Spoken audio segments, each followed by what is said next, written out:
très important, c'est que la bonne nouvelle, c'est que Jésus a pris notre place. C'est pas ça le péché.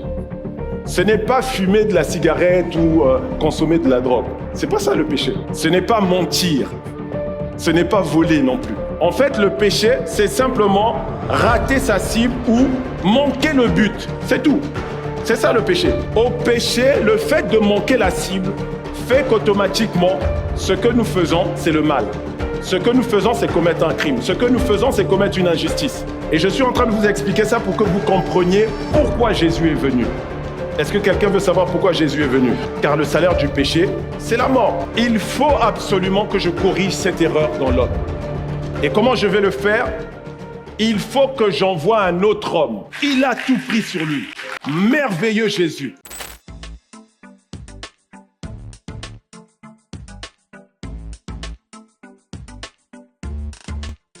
Et en réalité, les textes même disent exactement ce qu'est le gospel. Le gospel, en fait, c'est la bonne nouvelle. C'est ça que ça signifie. C'est la bonne nouvelle.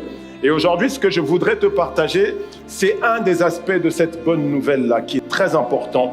C'est que la bonne nouvelle, c'est que Jésus a pris notre place. Et donc, c'est le message de la substitution. Je vais t'expliquer ce que ça veut dire en peu de mots.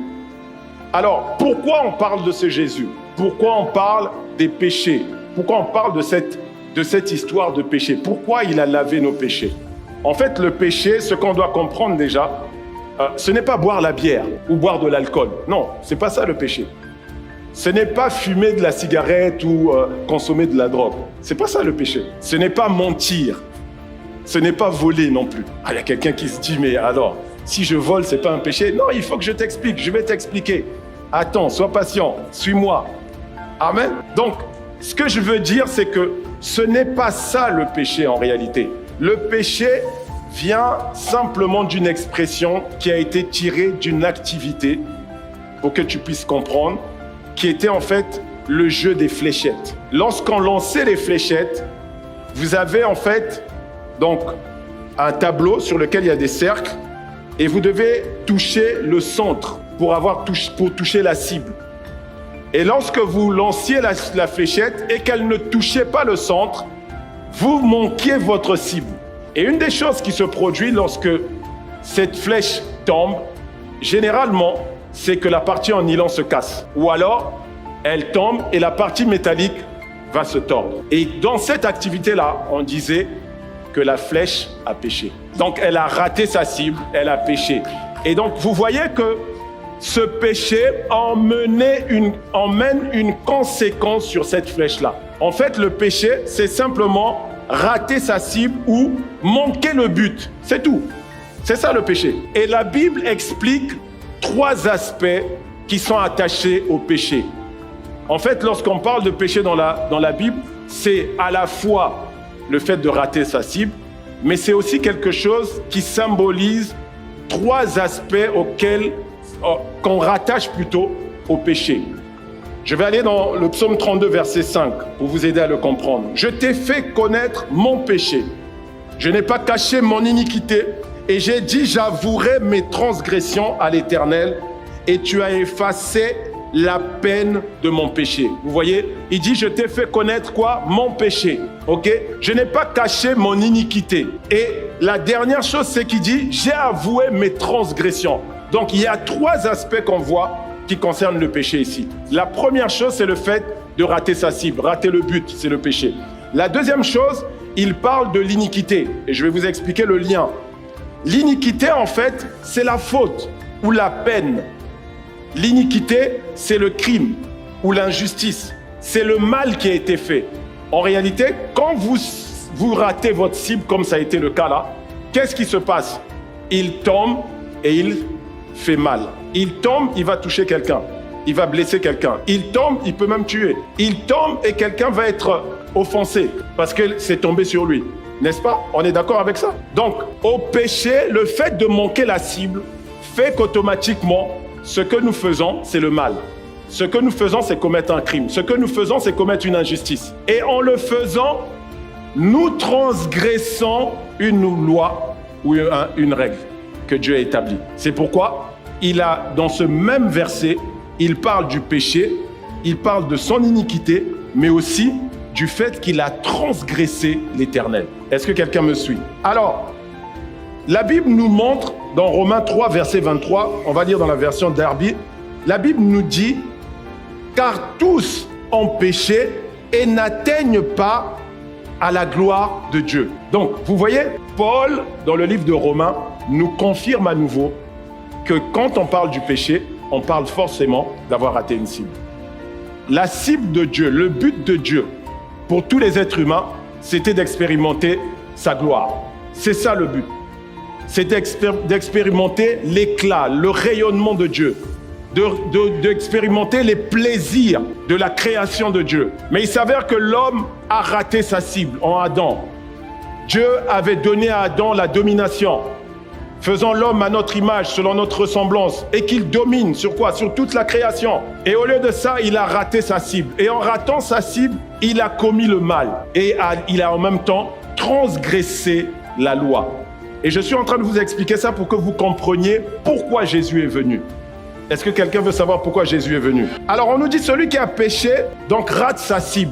Mais dans le même livre de Romains, Romains 6, verset 23, on nous montre maintenant qu'à ce péché-là est attaché un salaire.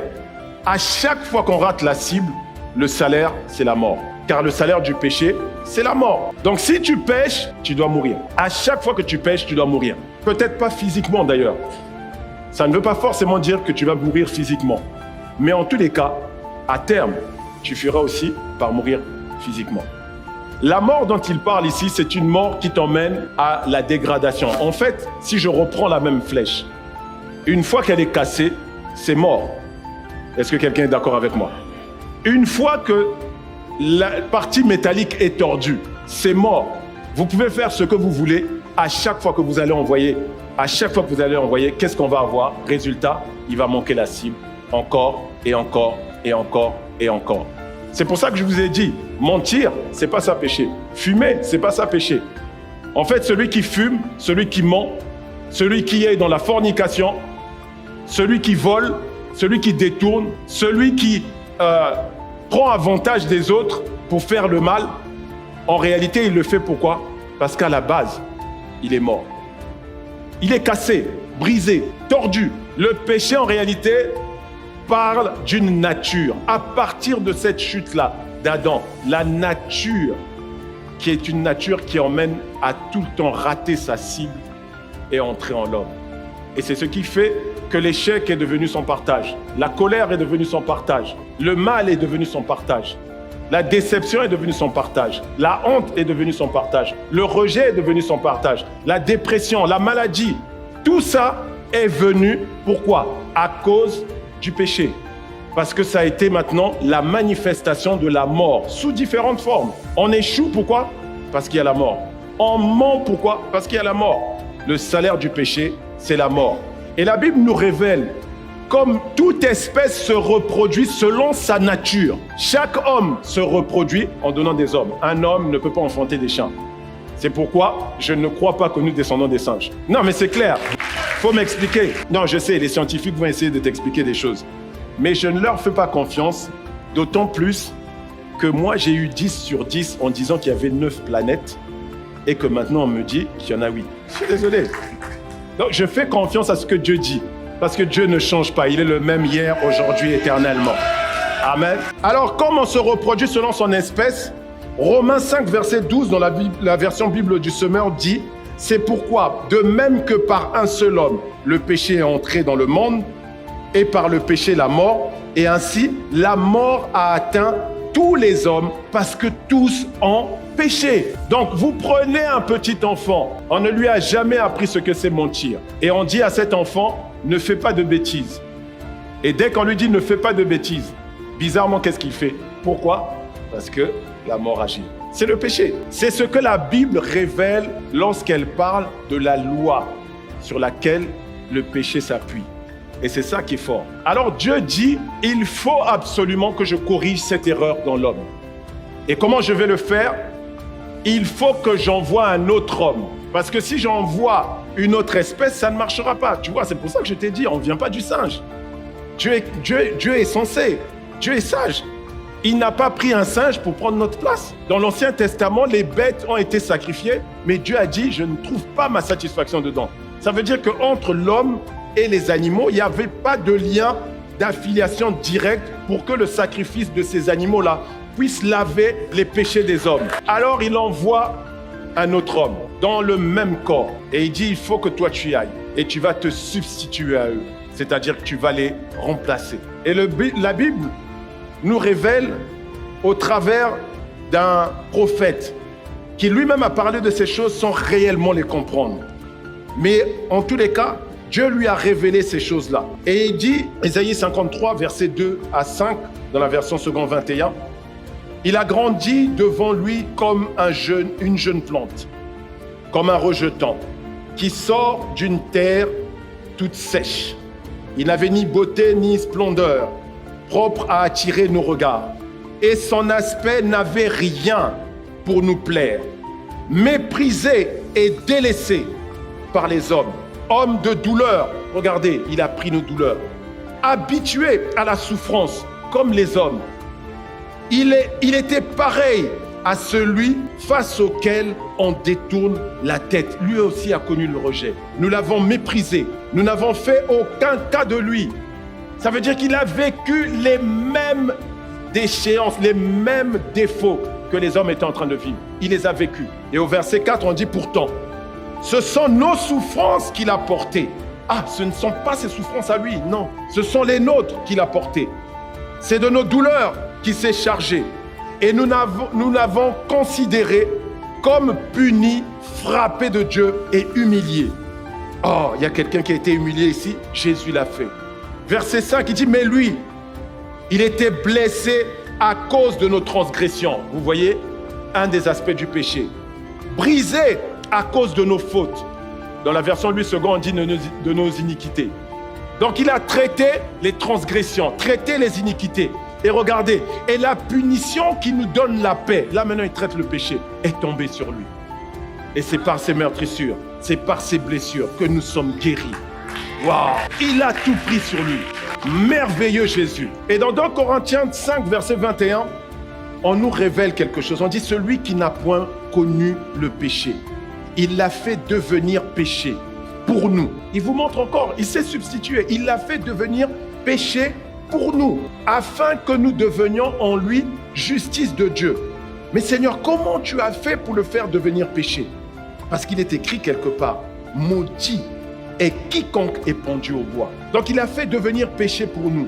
Mais ce qui est important à noter ici, c'est qu'il dit celui qui n'a point connu le péché. Comme le premier était en défaut, pour corriger la condition de l'homme, il fallait prendre quelqu'un qui n'avait aucun défaut. Il fallait absolument pas qu'il y ait des défauts. Il est venu dans un corps humain, oui. Il avait un corps de chair et de sang, oui. Mais il devait être parfait. Il ne devait ni avoir péché, ni connu le péché, pour que ce qu'il allait faire puisse marcher. Hébreux 2, versets 11 à 14, dans la version Bible du Semeur, on nous dit, car Jésus, qui purifie les hommes de leurs péchés, et ceux qui sont ainsi purifiés, partagent la même humanité. Donc c'est ce qu'il a fait, partager la même humanité. Et c'est pourquoi il n'a pas honte de les appeler ses frères et ses sœurs. Oh, c'est de toi et de moi dont il parle. Verset 12, lui, lorsqu'il dit, je proclamerai à mes frères quel Dieu tu es, et je te louerai dans l'assemblée. Verset 13, il dit aussi, pour moi, je mettrai toute ma confiance en Dieu, et encore, me voici avec les disciples que Dieu m'a donnés. Verset 14, et c'est là que c'est important.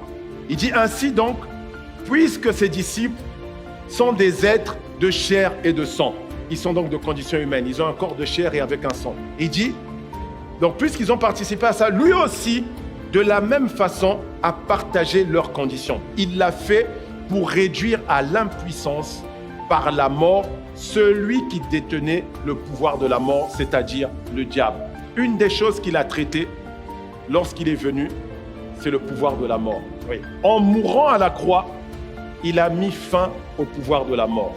Il a dit, moi, je vais mettre fin au pouvoir de la mort. C'est pour ça qu'il s'est présenté en disant, je tiens les clés de la mort et du séjour des morts. Mais ce n'est pas tout. Ôter le pouvoir de la mort ne suffisait pas. Parce que c'est seulement à régler les défauts de la chute de cette flèche-là.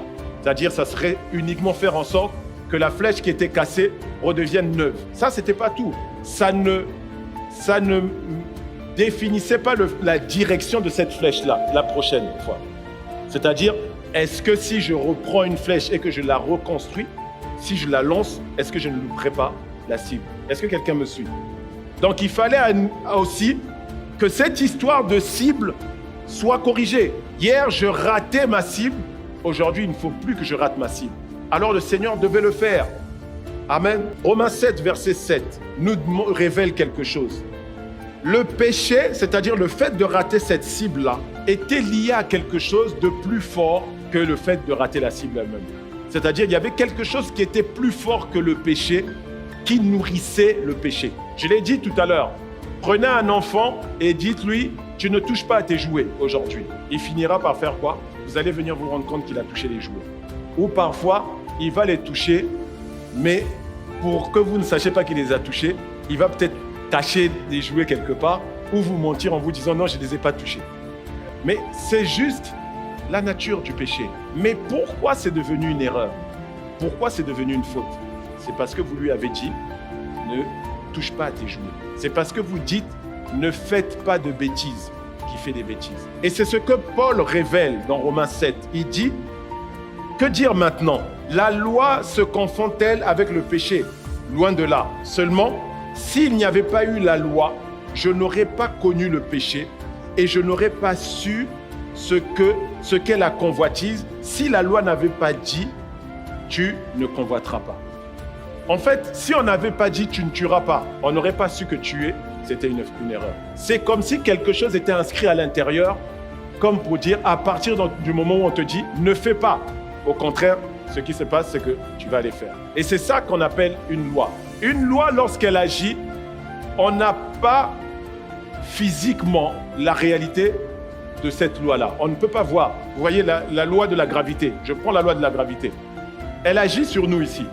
Si on saute, on retombe à terre. Pourquoi? C'est la loi de la gravité qui le fait. Alors tu vas me dire, oui, mais il y a la loi de l'aérodynamique. Mais je vais te dire, mon frère, ma soeur, au bout d'un moment, l'avion l'a fait quoi?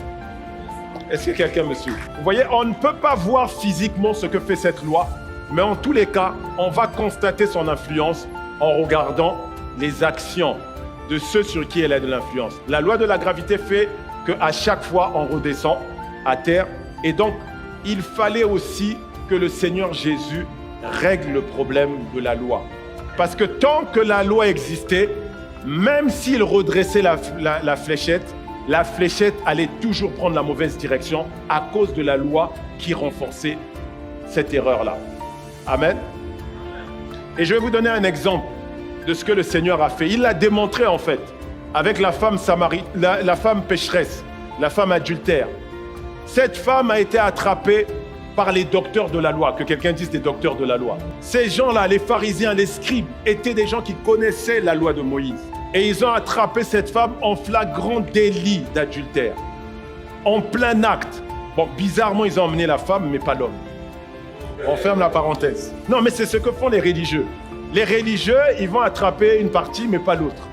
Et ils viennent voir le Seigneur Jésus avec cette femme. Il dit, Moïse, dans la loi, nous a ordonné de lapider de telles femmes. Donc lorsqu'on les a attrapées en flagrant délit, il faut les lapider. Et toi, on a senti que toi, Jésus, tu es quelqu'un, on a l'impression que la loi de Moïse, là, toi, tu as un problème avec. Et je vais vous expliquer quel est le problème du Seigneur Jésus avec la loi. Il dit, mais toi, donc, que dis-tu? Il se disait cela pour l'éprouver, afin de pouvoir l'accuser. Mais Jésus, se temps baissé, écrivait avec le doigt sur la terre. Entre parenthèses, la loi de Moïse a aussi été écrite sur des pierres. Ça veut dire que le Seigneur était en train d'écrire une nouvelle loi. Il était en train d'écrire une nouvelle loi. Verset 7. Comme il continuait à l'interroger, il se releva et leur dit que celui de vous plutôt, qui est sans péché, jette le premier la pierre contre elle.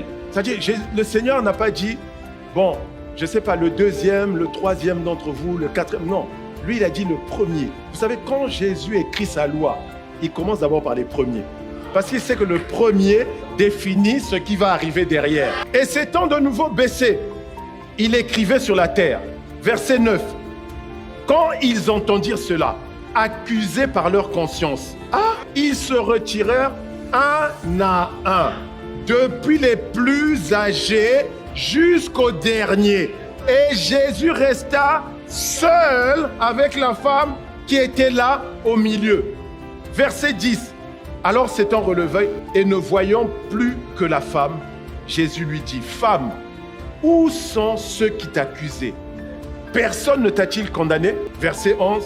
Elle répondit, « Non, Seigneur. » Et Jésus lui dit, « Je ne te condamnerai pas non plus. Va et ne pêche plus. » Waouh! Alors je vais t'expliquer quelque chose ici. Tu vois, il était en train de démontrer ce qu'il allait faire à la croix. À la croix, il dit, je ne vais pas seulement traiter le péché, mais je vais traiter aussi avec la loi. Parce que le défaut de la loi, c'est que quand la loi t'a fait connaître le péché, une des choses qui est affectée chez toi, c'est la conscience du péché. C'est pour ça qu'il dit, ayant été accusés dans leur conscience. La conscience du péché, il fallait détruire la conscience du péché. Et c'est sur la conscience du péché que la loi de Moïse, qui est la loi du péché et de la mort, qui dit que si tu pêches, tu dois mourir, c'est là qu'elle agissait pour emmener à la mort. Et donc, il fallait qu'il intervienne là-dessus. Et pour intervenir, il fallait qu'il écrive maintenant ce qu'on appelle la loi de la grâce. La loi de la grâce fait maintenant que là où tu as péché et que le péché a abondé, la grâce vient et elle surabonde.